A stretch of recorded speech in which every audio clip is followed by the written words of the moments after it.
රජරට සේවයේ ප්‍රවෘත්ති අන්තර්ජාතික ගණිත දිනය අදයි.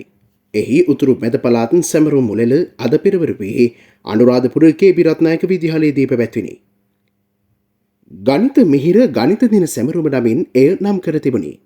උතුරු මැද පළාත් අධ්‍යාපන කාර්යාලය මගින් මෙම සැමරුම් මුලල සංවිධානය කෙරුණි. ගණිත විෂයට ළමුන් අතරේ ඇති ආකල්ප සංවර්ධනය කරමින් කලාව හා මුසු කර ගනිමින් නිර්මාණශීලීව මෙම වැඩසටහන පැවැත්විය. ගණිතය විෂයට සම්බන්ධ ලිමහන් හා ගෘහස්ත ක්‍රියාකාරකම් වලින් මෙම උත්සවය සමන්විත විය. ගණිත විෂය කරුණු මුසු කර ගනිමින් නිර්මාණය කෙරුණු නාට්‍ය, ගීත, විරිඳු ආදී සෞන්දර්යාත්මක නිර්මාණද මෙහි අන්තර්ගත විය.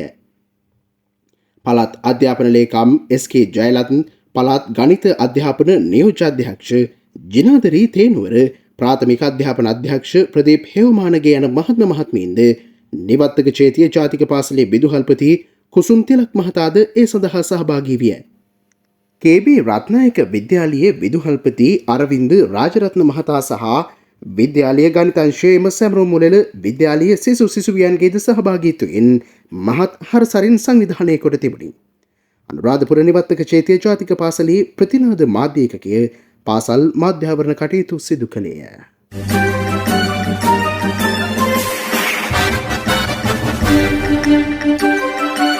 රජරට සේවයේ ප්‍රවෘත්ති